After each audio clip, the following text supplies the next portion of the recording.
中共中央政治局委员、外交部长王毅17号启程对新西兰、澳大利亚进行正式访问，为期5天。中国外长时隔7年再次访问新澳两国，将讨论哪些热点议题？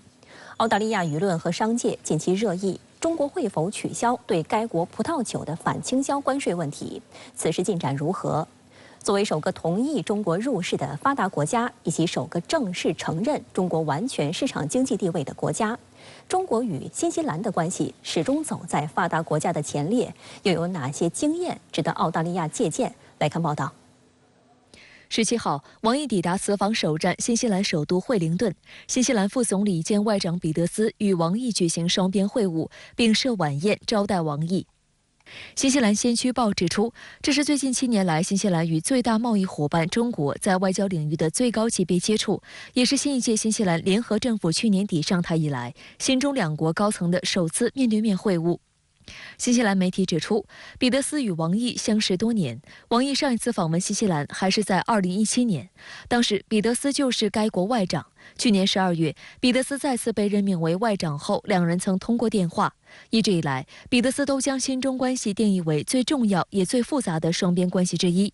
王毅此访前夕，彼得斯也向当地媒体剧透称，双方将讨论在未来10年如何更好地合作，同时加深对各自的立场的理解。彼得斯肯定，新西兰和中国的贸易以及密切的人际、文化和商业联系为我们两国带来了巨大利益。中新关系始终走在中国与西方发达国家关系的前列。2008年4月，两国就签署自由贸易协定，新西兰成为第一个与中国达成双边自由贸易协定的发达国家。2022年4月，升级议定书生效，也是发达国家中最早的。值得一提的是，中国政府作出加入 CPTPP 的宣誓后，于2021年9月16号，由中国商务部向 CPTPP 保存方新西兰提交了申请加入 CPTPP 的书面信函。两国部长还举行了电话会议，就中方正式申请加入的有关后续工作进行了沟通。目前，中国是新西兰最大贸易伙伴，约占新西兰对外货物和服务出口的30%。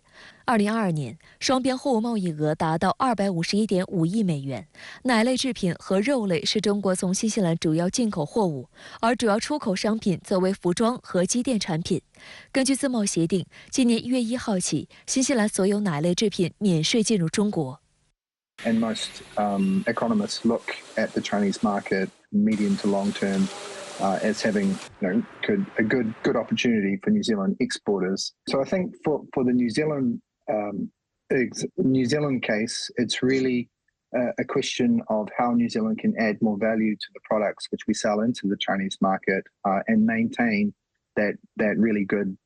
economic trading relationship. 但美国印太战略也对新西兰国内政治议程产生影响。据新西兰新闻编辑室网站报道，新西兰联合政府正在寻求加入美英澳奥库斯联盟的所谓第二支柱。根据澳大利亚广播公司报道，美方曾提出奥库斯协议由2个支柱组成，第一支柱是为澳大利亚提供弗吉尼亚级核动力攻击潜艇，第二支柱是推动先进能力技术项目，加快人工智能、量子、先进网络能力、高超音速能力以及电子战等关键技术的协同发展，并将其应用于军事。新西兰新闻编辑室网站提醒该国政府要谨慎地走钢丝，妥善处理好与中国的经贸关系与安全关切。此前，中国外交部发言人汪文斌评论此事时指出，希望相关国家珍视亚太地区来之不易的和平稳定局面，在相关问题上谨言慎行，以实际行动维护地区和平、稳定、发展大局。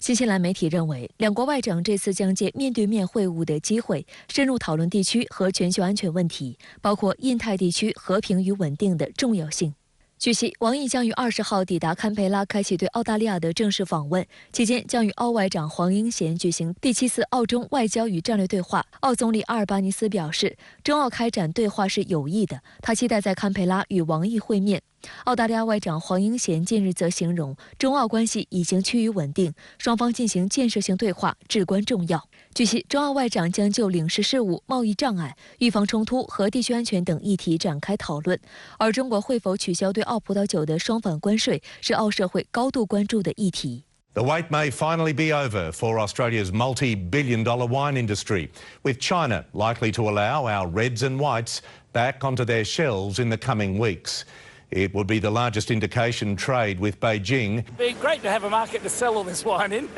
We've overstocked in the last few years. 外界注意到，2022年5月，澳大利亚现任总理阿尔巴尼斯就任以来，中澳双方循序渐进改善关系，不断释放善意。当年年底，澳外长黄英贤访华。去年11月，阿尔巴尼斯成功访华后，中方宣布对澳大利亚葡萄酒双反进口关税进行复审。就在最近，澳大利亚最大的葡萄酒生产商富益葡萄酒集团透露，中方发布了一份取消对澳葡萄酒关税的临时提案，近3年来的高关税有望取消。中国商务部发言人也在回应此事时表示，接下来商务部将在综合考虑各方评论意见的基础上，依法按调查程序作出最终的复审裁决。在2018年至2022年莫里森政府期间，中澳关系陷入低谷。澳方当时激进追随美国印太战略，在多个领域损坏中国利益。中方也采取多种措施维护自身权益。澳大利亚驻美国大使甚至扬言称愿意付出对抗中国的经济成本，但澳大利亚商界却叫苦不迭，呼吁该国政府改善对华关系。在阿尔巴尼斯的努力下，截至目前，中方对澳大多数输华商品的贸易壁垒都已经取消，仅剩葡萄酒、龙虾和部分屠宰场的肉类仍未完全解除。澳大利亚贸易与旅游部长法雷尔今年2月表示，将继续为此努力。直率地说，到目前为止，澳大利亚三分之一的这个出口仍然是中国。我们知道中国的葡萄酒的这个外国葡萄酒来源地很多，有法国，有智利，也有南非。那澳大利亚希望挤进这一波。值得注意的是，奥库斯美英澳同盟的进展。向澳大利亚输出核潜艇技术被美方称为该协议的第一支柱，但澳大利亚媒体此前批评过程并不顺利。据美国彭博社13号的报道，拜登政府在最新国防预算中砍掉部分新军舰订单后，澳大利亚政府正在淡化对其核动力潜艇舰队交付时间表的担忧。报道称，2025年美国仅计划建造1艘弗吉尼亚级潜艇，只有原先外界预期的一半，这引发澳大利亚对美国履行奥库斯协议的能力的再次质疑。按照美方承诺，要从2032年开始陆续向澳大利亚提供5艘核潜艇。《金融时报》评论称，关于奥库斯的吵闹声正越来越大。路透社认为，随着中澳关系趋于稳定，奥库斯的动力显得不足。尤其是去年底，澳大利亚政府宣布，在对中国蓝桥集团持有的北领地达尔文港99年租约进行安全审查后，发现无需更改或取消租约，这意味着中企可以继续租用达尔文港。而美国的想法是军事化这个面对南海的港口，但这毫无疑问将阻碍达尔文港当地经济的发展。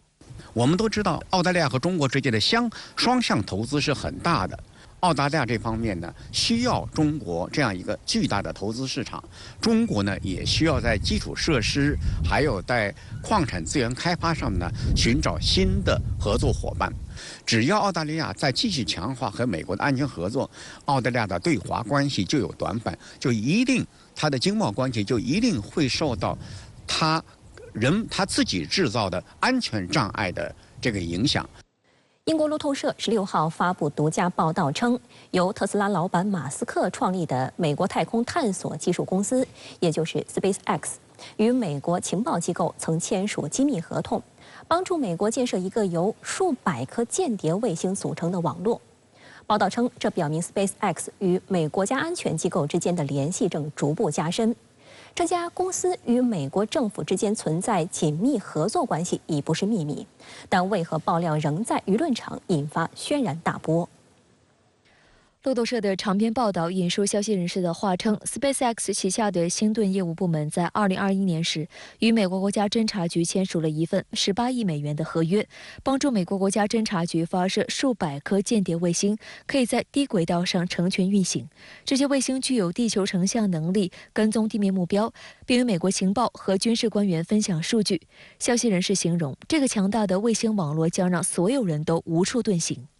消息人士还透露，星盾的第一颗原型卫星于2020年发射，是价值约2亿美元的合同的一部分。而这份合同对于 SpaceX 获得随后的18亿美元合同发挥了至关重要的作用。值得一提的是，星盾部门成立于2022年底，专门服务美国政府以及军事部门，使用比星链更高强度的加密功能，以确保数据安全，满足最严格的政府要求。公开资料显示，现阶段星盾主要开展3方面业务：一是实施对地遥感服务；2是实施快速传输遥感数据；3是利用星链卫星平台托管各种军用载荷。它一开始就是一个真正意义上的军事项目，而且这个项目本身对于美国现在跟以后的军事航空也好，军事航天也好，包括它的整个的这个信息化也好，那么可能它的意义是很大的。根据此前的公开报道 ，SpaceX 的星盾部门和美国国防部第一份正式合约签署于去年9月1号，最高价值7000万美元。如果路透社的报道属实，则将星盾业务线和五角大楼合作的时间线大大提前。1个月前，《华尔街日报》就曾爆料 ，SpaceX 的星盾部门同一家未知情报机构签订了合约，价值与路透社爆料的一样，为18亿美元，但并没有详细说明情报机构名称。这次被曝与星盾达成合作的美国国家侦察局是美国16个情报机构之一，隶属五角大楼，成立于1961年，专门负责为美国政府设计、组装并发射侦察卫星，并协调收集和分析从中央情报局以及军事机构的航天飞机、卫星收集到的情报。深圳卫视注意到 ，SpaceX 同美国国家侦察局的合作并不是秘密，但任务内容十分神秘。2022年2月2号 ，SpaceX 猎鹰9号火箭就在美国加州发射了一颗美国国家侦察办公室的卫星 L87。此次发射任务公开信息并不多，应甲方要求 ，SpaceX 没有展示火箭上级在前往极地轨道途中的任何图像。并在第1集着陆后结束了网络直播。2个月后，2022年4月17号，同样也是猎鹰9号火箭将美国国家侦察办公室的编号为 L85的卫星送上太空。值得一提的是，美国的太空新闻网站曾在2019年2月报道称，美国空军向洛马公司和波音公司合资组建的美国联合发射联盟公司以及美国太空探索技术公司授予价值7.39亿美元的发射合同，计划执行6次任务，其中 SpaceX 获得2.97亿美元的合作订单，发射3颗卫星，其中2颗就是此前提到的 L87和 L85。如今，美国五角大楼已经成为 SpaceX 的重要客户。其实马斯克在这个起家的过程中，尤其他的火箭项目的发展过程之中，那么一方面呢，他很大程度上是获益于这个 NASA 跟传统的美国军事工业复合体之间的博弈。那马斯克呢，他很大程度上也是就是美国的这个军方也好，包括美国的 NASA， 那么用来对抗 ULA 的一种手段。那么因此，我们讲马斯克在之前的整个的这个发射的经历里面，你看他很多承担都是美国这种敏感的军事航天的相关的任务，星链这样的，包括在乌克兰已经被证明了这个意义的这种相关的技术。那么美国方面如果不把它用于军事化的话，这个我觉得倒反而不太符合美国传统的这种特点了。实际上，马斯克以及 SpaceX 的政治立场备受外界关注，他也不止一次陷入地缘争议。此前 ，SpaceX 的星链服务曾深度参与俄乌冲突，确保乌克兰能够拥有足够的通讯网络。但《华盛顿邮报》2023年9月发布文章，揭露一本新的马斯克传记，内容称乌克兰政府曾于2022年9月寻求星链服务支持，帮助他们攻击俄军在克里米亚的舰艇，但遭到马斯克拒绝。直到今年2月，乌克兰军方指控俄军正在使用星链终端设备，但此番爆料被马斯克坚决否认。随着星盾与五角大楼的合作越发紧密，外界对于 SpaceX 能否继续在政治上维持暧昧态度感到担忧。按照部署，星盾计划在近地轨道上部署超过1.5万颗卫星，一旦建成，无异于给全世界装上了联网的监控摄像头，即使包括弹道导弹、高超音速导弹的发射以及战斗机起飞等军事行动，都很难逃过美国的监控。一旦星盾顺利建成，能够结合对无人机的隐形控制能力，以及应用星链系统定位、搜寻、发现目标的能力，为 F-35隐形战机和无人机等尖端武器传输打击目标信息。值得警惕的是，美国一些反华议员甚至还在推动让驻台美军使用星盾的离谱行动。美国众议院美中战略竞争特别委员会主席加拉格尔上个月曾致信马斯克，宣称星盾服务当前在台湾及附近地区处于非活跃状态，并警告马斯克，如果不向驻台美军提供星盾，可能会违反其与五角大楼的合同。虽然马斯克立即回应称加拉格尔的指控不实，但并未消除外界对于星盾可能涉足台海问题的疑虑。它是一个美国的企业，美国恰恰又是特别善于用行动力量，那么去进行这种相关行动的一个国家。所以到很多时候，马斯克自己有没有足够的决定权，那怎么办？那当然还是要继续去应对。所以这个时候，中国首先要掌握自己的技术，建立自己的相关的体系，然后我们说这个时候你才能够更好的了解，那么对于星链来讲，你应该怎么去应对它。《华尔街日报》指出，马斯克旗下公司特斯拉22%的营收都来自于中国大陆，对台海问题有着清晰且独立的认知。该报认为，马斯克不会在敏感的政治议题上挑战中国大陆。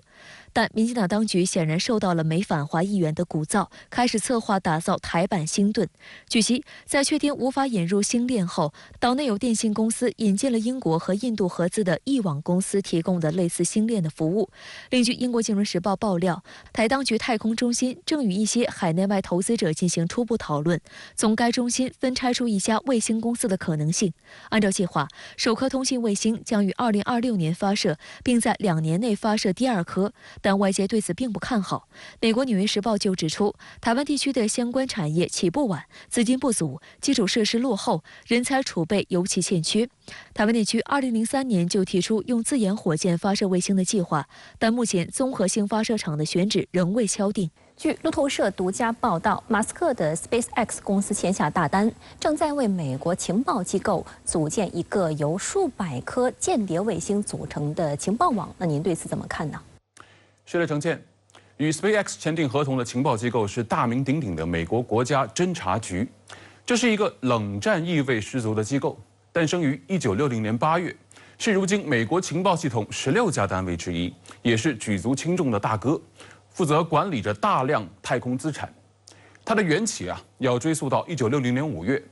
当时美国空军一架U-2高空侦察机被苏联击落了。时任美国总统艾森豪威尔责成国防部长盖茨成立了一个小组，专门负责研究从更广袤的太空去完成对苏联的广域侦察与情报搜集。回望历史，审视当下，当美国国家侦察局敲开马斯克的大门，与 SpaceX 签署了这份机密合同，当然是标志性的，它意味着美国军民融合向前迈出了一大步。我特地浏览了一下 SpaceX 的官方网站。星盾计划被放在了显眼的位置，甚至还排在了星链计划之前。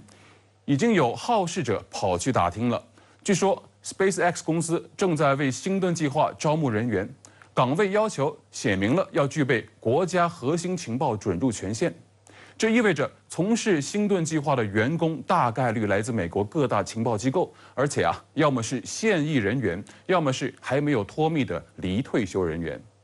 他们将从事什么工作？大家已经可以猜测了。从总体概念上看，星盾计划主要针对政府实体用户，应用场景是国家安全领域。我甚至可以预测，下一个想要敲开马斯克办公室大门的，很可能是美国的太空军司令部。现如今，我们已经不能再把 SpaceX 视为一家单纯的所谓民企。更准确的描述方式应该是业务涵盖民用领域与军用领域的所谓商业公司。那么，星盾计划有具体实施的时间表吗？它又将如何改变人类太空博弈的格局呢？朋友们，我需要提醒大家的是，星盾计划并不是一个所谓未来要发生的事情，而是正在发生的事情。也许此时此刻，一颗搭载着遥感模块的星盾卫星正在划过我们的头顶。星盾计划无疑打响了新冷战时代各国围绕太空竞争的发令枪，它的意义是多重的。首先是它布局的暗线深埋 ，SpaceX 这家公司的脱颖而出，离不开科技商业狂人马斯克的亲力亲为，当然也离不开美国航空航天局，也就是 NASA 的鼎力支持。某种意义上看 ，SpaceX 既是一家民企，也是一家获得了美国国家层级赋能的民企。SpaceX 的许多关键技术直接就来源于美国的冷战红利。一个最直接的例子便是前不久刚刚进行第3次试射的星舰，它的发动机技术就是得益于美国上个世纪对于重型火箭的研发。它的猎鹰系列火箭的发动机的喷注器更是源于美国当年的阿波罗计划。有人说 SpaceX 的成功是个人奋斗的最佳案例。但我要说，这何尝不是另一种所谓举国体制浇灌下的野蛮生长呢？其次是它的布局步步为营，星链计划得以迅速推进，离不开星链计划的成功实施。当我们抬头望去，近地轨道上已经有5500多颗星链卫星了。而如今，美国人决定将他们当中的一大部分向军用化转型，也就是说，即便你具备了反卫星能力，这分布式布置的成百上千颗卫星又该如何一一击落呢？前不久，星舰第3次试射虽然以失败告终，但是凭借星链卫星的中继传输，被重力束缚的人们得以实时观看星舰坠入大气层的高清画面。马斯克用又一次失败验证了又一次成功。卫星互联网的时代已经到来。2023年12月30号，搭载中科院研制的卫星互联网技术验证卫星的长征2号丙火箭成功发射。我们将用10年的时间着手建立属于中国人自己的星链卫星网，目标是布局2.6万颗卫星，脚踏实地，仰望星空。我们的征程是星辰大海，我们的脚下是行者无疆。俄罗斯总统选举正式投票17号进入第3天，也是最后一天。包括现任总统普京在内的4名候选人参选，选举结果将在28号前公布。这是俄罗斯首次在战时状态下进行的大选。值得注意的是，已公布投票数据显示，顿涅茨克、卢甘斯克、扎波罗热、赫尔松4个新地区投票率很高。民调显示，普京的支持率可能超过80%。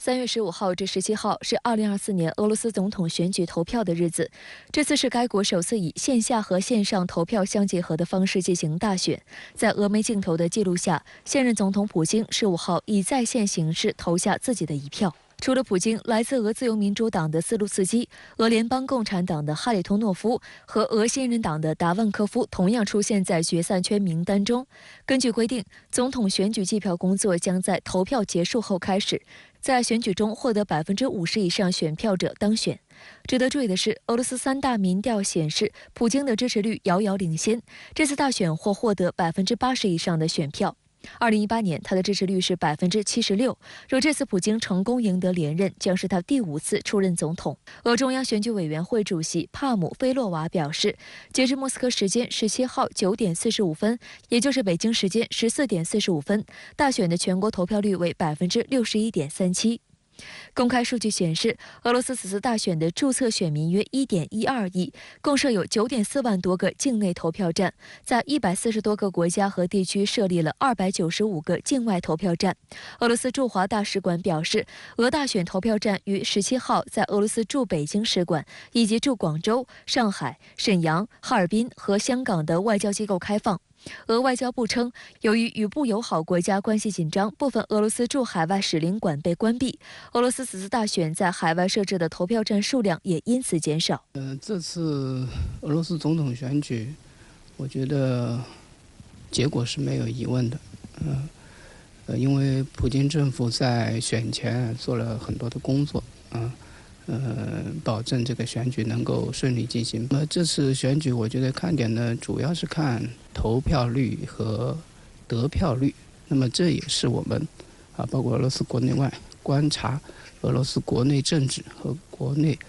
社会氛围、社会舆情的一个重要的方面。值得注意的是，今年的俄罗斯大选颇为特殊。2022年，乌东4州包括顿涅斯克、卢甘斯克、扎波罗热和赫尔松以公投方式加入俄联邦，成为新地区。乌方拒绝承认。这次是这4个地区首次参加俄罗斯大选投票。普京曾于去年5月签署了允许在实行战时状态的地区举行选举的法律。这4个地区曾举行地方选举。另据俄中央选举委员会去年12月通过的一项关于总统选举的相关决议，4地居民正式具备俄大选投票权。由于这4个地方还处于战时状态，俄罗斯国防部特别加强了选举安全保障工作，同时简化一些选举程序，便于4地民众参与投票。比如，考虑到当地民众可能因为各种原因尚未取得俄罗斯护照，当地选举委员会将有权确定选民出示哪些证件以参与投票。俄乌冲突开始之初，顿涅茨克第2大城市马里乌波尔成为两军争夺要地。目前，该市部分建筑物仍在重建中，不乏支持俄罗斯总统普京的标语。有参与这次投票的居民表示，期盼马里乌波尔尽快重建，恢复和平。值得注意的是，去年底，乌克兰宣布由于国家处于紧急状态，推迟原定2024年的总统大选。今年2月，乌克兰最高拉达授权延长总统的任期。俄大选投票期间，乌军也加大了对4个地区的军事干扰。投票首日，乌军袭击了位于赫尔松州卡霍夫卡和布里廖夫卡的投票站。此外，在扎波罗热南部城市斯卡多夫斯克一个投票站附近的垃圾桶里被放了一个简易爆炸装置，所幸爆炸未造成人员伤亡。普京15号透露，乌克兰对俄罗斯境内居民点进行了打击，其目的是破坏总统选举，但俄军防空系统拦截了95%的袭击。乌克兰的目的很明确就是通过采取一些重要的军事行动，对俄罗斯的这个舆情进行一些干扰，进行一些影响，同时呢也这个影响国际社会。俄罗斯我们知道是一个大国，那么本土这样频频的受到袭击，那么这个对普京政府来说，俄罗斯军队来说，脸上也是无光的。这也是乌克兰政府希望达到的一个目标。智内卫视注意到，已经公布的选举数据显示，这4个地区的选民投票热情很高，显示为部分地区的投票率比俄罗斯全国平均水平高出15至25个百分点。例如，扎波罗热州的投票率达75.85%，而仅截至16号，顿涅茨克投票率就高达86.75%。这4个州，我们知道，它的原来的一些居民只要是反对俄罗斯的，基本上都逃离了，都作为难民逃离了。那么留下来的呢，基本上都是支持俄罗斯政府的。那么所以呢，在这里进行总统选举，那么很明显，以彰显普京政府、普京总统他的个人能力，为俄罗斯开疆拓土，占了4个州。第二呢，在这4个州遗留下的这些选民中间，他可以得到非常高的支持率。这是一个双重的考虑。俄中央选举委员会还透露，投票3天内，远程电子投票系统共遭到约16万次分布式拒绝服务攻击。莫斯科选举观察公共总部称，这些网络攻击主要来自美国和英国。俄罗斯外交部发言人扎哈罗娃称，过去1年里，莫斯科的西方敌人一直在千方百计地破坏俄总统选举，但最终无济于事。Это, наверное, такой беспрецедентный случай, но за нашими российскими выборами, когда мы выбираем себе своего президента, не просто наблюдает весь мир, а мы лоб да вонючий, пытается все время что-то такое нам тут испортить, подпортить, навредить всячески. 与此同时，俄乌前线战事仍在持续。格外值得关注的是，俄军近期构建的新杀伤链。俄方近日公布无人机画面，首次展示摧毁乌军海马斯火箭炮系统的全过程。这是俄乌冲突中首个记录海马斯被摧毁的清晰影像。海马斯是一种轻型模块化多管远程火箭炮，是美国提供给乌克兰的主要武器装备之一，曾多次给俄军造成较大杀伤。俄国防部上周发布了一段使用伊斯坎德尔 M 导弹摧毁乌军防空系统的视频。俄新社报道称，通过对视频的分析，俄军摧毁的乌军防空系统中有爱国者。爱国者被视为美国最先进的防空系统，乌克兰在多次请求后才获得该系统。有分析认为，乌军试图利用爱国者进行前出部署，对俄方高价值目标发动奇袭，但也招来杀身之祸。伊斯坎德尔系列导弹是俄罗斯新一代战役战术导弹的中坚力量，俄军所有导弹部队都装备了伊斯坎德尔 M 导弹系统，并多次用其打击乌方目标。在摧毁乌军海马斯和爱国者的行动中，俄军使用的杀招都是无人机和伊斯坎德尔 M 组成的高效杀伤链，也就是俄军利用大量无人机在作战区域进行侦察，发现高价值目标后，由一线指挥官下达命令，直接调动伊斯坎德尔导弹进行远程火力打击。爱国者导弹进入乌克兰以后，那么对俄罗斯的空军造成了非常严重的威胁，包括击落了俄罗斯的很多类型的导弹。所以我想，在面临着很严重的损失以后，俄罗斯军队也是从战争中进行了学习，他们可能组织了一支专门的部队专门的单位，可能专门来搜寻和盯防这个爱国者系统，还有包括像海马斯火箭系统。所以这次打击可能是一个专门的猎杀行动，也反映了俄罗斯军队可能在战争中他可能也是提高了自己的这种能力。俄罗斯大选周日落幕，去年纳入俄联邦的4个新地方投票情况，外界尤其瞩目。您对此怎么看呢？主持人好，这是一个有意思的问题。2022年9月，乌克兰原东部4州并入俄联邦以后，人们对这4个新地方在今年大选中的表现都有些好奇。首先呢，乌克兰和西方国家对乌原东部4州参加大选的合法性予以强烈的质疑，认为呢这是乌克兰的领土，俄罗斯再次举行大选投票是非法的、虚假的。其次呢，并入俄联邦的这4个州啊，目前仍是战场，而且被轰炸的满目疮痍。那么这里的选民其实是没得选，选谁似乎呢都解决不了当下的困境。所以呢，那儿的选民参加大选，只是为了营造一种拥有选择的幻觉。再次呀，因为那里战火不断，是否具备选举的基本条件都让人担忧。比如说呀，投票站是否安全，填选票能否维护好个人隐私等等。而在俄罗斯一方呢，则以完全不同的解说，把这4州的选举啊看作是战火中的选举。俄罗斯大选和民主是任何力量不能阻挡的。那么这4个新地方是怎样组织选举的呢？大致的情况是这样的：选举官员呢拿选票和投票箱到居民所在的公寓，经过验证身份以后，就可以填写选票并投入票箱。然后呢，就是计票点票。在公立学校和政府的大楼也设立了投票站，备战地区的选民呢也可以前往那儿投票。有些西方媒体说，这4个新地方的选民是在枪口下投票，那倒是言过其实了。在俄罗斯举行大选时，乌克兰加强了对俄攻击，乌方干扰行动有实际影响吗？乌克兰对俄罗斯大选呢还是要有所表示的。在大选期间加强对俄罗斯的攻击，包括军事行动、偷袭俄民用设施、进行网络攻击等等，以表明啊对普京连任总统的反对。但是对俄罗斯大选有什么样的影响呢？可以说呢是微乎其微，就是表明了态度而已。其实呀，值得人们关注的是，乌克兰对俄军事行动是否也在发生变化？乌克兰收缩战线以后啊，现在也正在进行防御工事的修筑，在等待美欧的武器弹药供应。一场新的消耗战呢，不久可能会打响。去年呢，俄罗斯用大量的无人机和导弹对乌克兰军事和民用设施进行了轰炸，虽然很多呢被乌军拦截了，却也消耗了大量的武器弹药，以至于到现在呢是严重的短缺炮弹。那么在今后的战场上，乌军呢可能用更多的无人机和导弹袭击俄罗斯的边境城市和民营设施，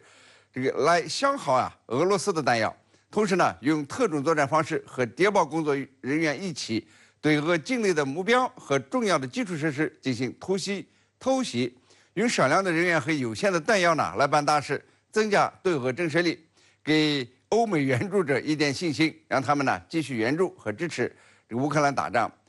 法国总统马克龙在接受本国电视台采访时重申出兵说，称西方在某个时候仍可能在乌克兰采取地面行动。那您觉得这又意味着什么呢？马克龙突然从鸽派变成鹰派，对俄罗斯采取比美国更强硬的立场，是目前西方政坛的热门话题。在俄乌军事冲突刚爆发的时候呢，马克龙一直在劝和，还到莫斯科与普京进行了长桌会谈。劝泽连斯基呢，最好还是和普京对话，不要硬打蛮干。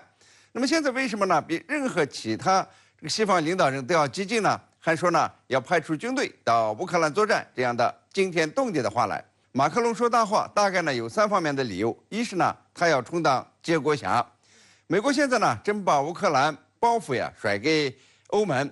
这个总需要一个接锅侠吧？马克龙呢就是主动担当接锅侠。从而呢，在政治上与德国争锋，试图成为欧洲盟主，哪怕呢做个样子。马克龙的很多大话都特别像拜登的口吻，说什么决心呢永远不会让俄罗斯赢得乌克兰，什么一个新时代正在到来，我们将在那里支持乌克兰呢，最终要靠我们的人民和我们欧洲的力量。看看马克龙呢接过了这个美国甩出的锅了。其次这是欧美就队伍军援产生矛盾的歇斯底里。美国队伍军援降级不那么积极了，欧洲呢用尽其能，也只筹集到了50亿欧元的援助资金，还得把这钱呢给美国，才能给乌克兰呢提供武器弹药。马克龙一直坚持的是欧洲武器欧洲造，摆脱对美国的依赖，但是德国偏偏不给这个乌克兰提供金牛座远程导弹。那么欧洲呢，只好从美国那儿买武器了。法德之间的矛盾呢，也就显现出来了。法国指责德国在队伍援助上拖延，德国指责法国鲁莽好战、哗众取宠。实际上在援乌抗俄上，德国呢是仅次于美国的第2大武器捐助国。第3呢是为了应对国内的政治，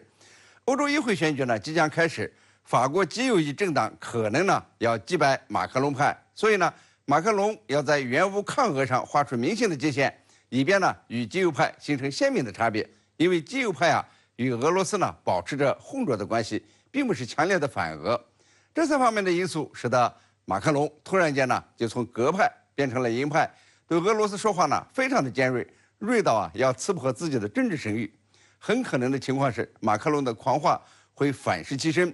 68%的法国人呢是反对总统派兵到乌克兰的，他呀不仅在欧盟得不到好，在法国国内也会遭到嘲笑。3月15号，朝鲜最高领导人金正恩携女儿金主爱指导了朝鲜人民军空降部队训练，还一起参加了平壤江东综合温室农场竣工投产仪式。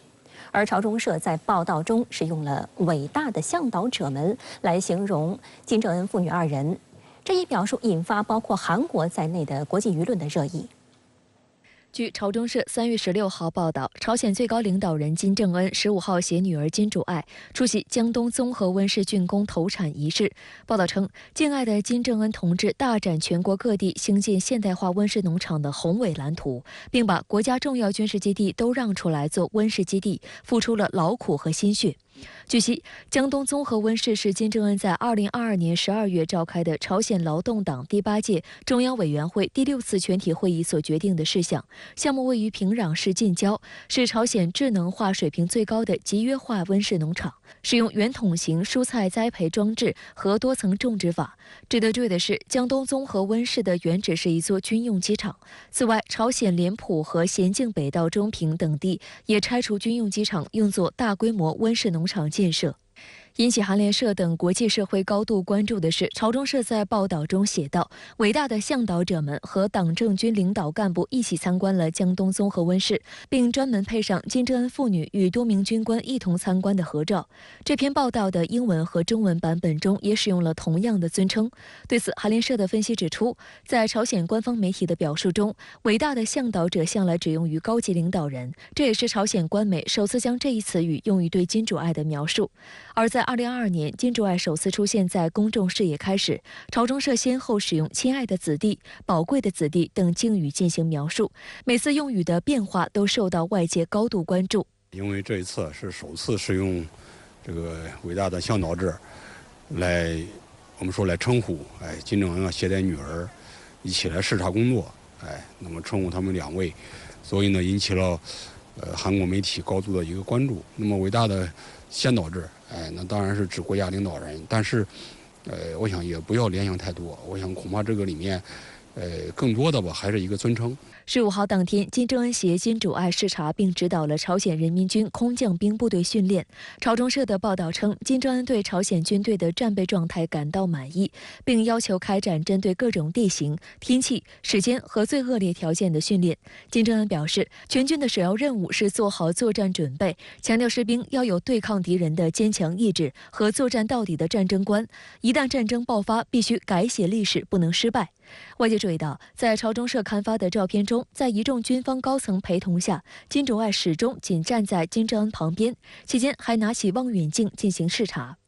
根据朝中社的公开报道，金主爱首次出现在公众视野中是2022年11月，陪同金正恩到导弹试射现场观看新型洲际弹道导弹火星17试射。此后，他的每次公开活动都十分隆重。根据韩国《朝鲜日报》的梳理，金主爱迄今已经出席了24次公开活动，其中20次与军事有关，4次与经济有关，涵盖近年来朝鲜军民生活的大事件。该报还注意到，金主爱主要的访问地点集中在平壤周边，涉及经济和民生领域的活动也有增多的迹象。值得注意的是，今年2月8号，金主爱还陪同金正恩参加朝鲜人民军成立76周年的庆祝宴会，同日还一同访问了朝鲜国防省。朝中社公布的照片显示，金正恩与金主爱手牵手检阅了朝鲜人民军仪仗队和陆海空3军的光荣军旗。我们看到他越来越触及核心的这个领域。最早他刚出来的时候呢，基本上都是宴会，那么这些场合，但是我们看现在越来越，军事演习、阅兵式，这个重要的这个战略武器的试射，越来越接近于核心领域。实际上，3月以来，金正恩已4度现场指导朝鲜人民军军事训练。最近一次正是携女金主爱一同视察并指导了朝鲜人民军空降兵部队训练。此前，金正恩曾于本月6号前往朝鲜西部地区的重要作战训练基地参观设施并指导训练。7号，他指导了朝鲜人民军各大联合部队进行炮击训练。13号，又指导了人民军坦克兵大联合部队对抗训练比赛。期间，金正恩还登上新型主力坦克 M2020， 并坐在驾驶席上。有分析指出，朝方系列军事训练意在针对美韩本月4号至14号举行的代号为“自由护盾”的联合军演。澳大利亚、加拿大、法国、英国等12个国家参与了今年的联合军演演习。外界观察指，从朝鲜此次回应美韩联演的方式看，主要是以常规兵力对常规兵力，以野外机动对野外机动，并没有使用惯例性的导弹回应方式。我们知道去年他搞洲际导弹的试射，搞巡航导弹的试射，但是这次我们看到，他更加的我们说这个克制，但另一方面呢，他又有条不紊的，也是按照自己的步骤，一步一步的来进行应对。引发外界关注的还包括俄罗斯总统普京此前赠送给金正恩的汽车。据朝中社16号报道，金正恩的胞妹、朝鲜中央委员会副部长金宇正表示，在15号的公开活动中，金正恩首次乘坐了普京赠送的汽车，车辆的特殊功能完美，完全值得信赖。金宇正还表示，这是两国友谊的证明，再次向俄方致以由衷感谢。去年9月，金正恩访问俄罗斯期间，普京曾向他展示俄产奥鲁斯豪华国宾轿车。这款国宾轿车有个响亮的名字——金色俄罗斯。金色俄罗斯是普京于2016年专门要求俄罗斯财政部门批复35亿卢布，约合2.55亿元人民币的专项款，由俄罗斯汽车制造商奥鲁斯公司打造一批具有防弹功能的国宾礼车，希望通过高端产品树立品牌形象，整体带动俄罗斯汽车工业发展。被誉为俄罗斯之光的奥鲁斯金色俄罗斯豪华国宾轿车于2018年首次亮相，成为普京的总统用车，并以其超过奔驰 S 级防弹车的卓越防护能力和豪华配置而备受瞩目。今年2月，金正恩收到普京赠送的一辆奥鲁斯金色俄罗斯轿车。据悉，这辆车很可能是一辆最高配置的防弹豪华轿车，售价约466万至622万元人民币之间。普京去年曾接受金正恩邀请，将在方便的时候访问朝鲜。如果成行，这将是普京自2000年以来首次访问平壤，双方实现最高层互访。凸显出来和俄罗斯在我们说当前这个时期特殊的这样一个关系，显示出两国关系这个紧密程度。接下来呢，极有可能会继续往前发展。双方的这个合作的领域也不仅仅局限于，比如说希望媒体关注的在安全领域，我想恐怕是全方位的这样一个合作。乱港艺人王宗尧等6人涉嫌于2019年7月1号强行进入立法会大楼并大肆破坏。香港特区西九龙区域法院法官16号表示，立法会有独特限制地位及象征意义，犯罪行为极其严重。涉案14名被告经审讯后被裁定罪名成立，12人因暴动罪被判监禁54个月至82个月，其中王宗尧被判入狱74个月。2019年7月1号下午，大批示威者在香港立法会大楼外集结，并用铁笼车、铁枝等冲击立法会大楼外的玻璃，然后闯入进行大规模破坏。经调查后，香港警方以暴动、刑事毁坏及违反行政指令罪起诉12男2女共14名被告，包括艺人王宗尧、民主派初选案被告刘颖匡、邹家成、港大学生会前会长孙小兰、运输工人何俊彦等。香港西九龙区域法院16号处理涉及冲击香港立法会等案14人的判刑。法官表示，立法会有独特限制地位及象征意义，犯罪行为极其严重。暴动罪成的12人被判入狱54个月20天至82个月。其中，对于广受关注的被告乱港艺人王宗尧，西九龙区域法院暂委法官李志豪在判决时称，王宗尧虽没有暴力行为，且只在现场逗留约5分钟，但逗留时间短并非有力求情理由。若每个人都像王宗尧一般在中途加入，暴动便会不断延长。王宗尧的出现也是对其他暴动者的鼓励。法官同意王宗尧的参与程度属最低级别，以6年半为起点。基于他没有案底及同意大部分控方案情，最终判监6年2个月。而刘颖匡当晚虽没参与破坏，但法官指他积极与示威者讨论去留，站在前线领导，有煽动成分，判刑4年半。至于邹家成在会议厅撕毁基本法及喷上示威字句，行为激起暴动，形容罪责与使用武器破坏不遑多让，以最高7年做量刑起点，但考虑他认罪及无案底，判囚5年1个月。香港警方有组织罪案及三合会调查科总督察黄志胜介绍称，这一案件是有计划、有预谋的。这些示威者不理会警方呼籲，從視頻片段可見當時激烈程度。呢班暴徒咧，佢哋闖入咗立法會大樓裏邊之後咧，佢哋隨即就即刻打爛晒大樓裏邊嘅閉路電視鏡頭啦，目的就係增加警方嘅調查同埋搜證嘅困難。除此之外咧，由於佢哋破壞嘅範圍十分之大，以及咧佢哋打爛嘅嘢亦都好多，立法會咧其後亦都係要耗資3600萬嘅港幣咧去維修翻呢啲被破壞、被損壞嘅物件。黃志勝表示，這些示威者在一個莊嚴且有限制地位的地方，示威者撕毀香港基本法，高舉港英旗，行為針對特區，意圖削弱香港特區限制法治地位，性質惡劣。黃志勝表示，該案實際上涉及超過1000名暴徒，假如後續有新證據或發現，警方將繼續進行拘捕及起訴。值得注意的是，一些外媒報道這一案件審理時，趁機抹黑香港國安法。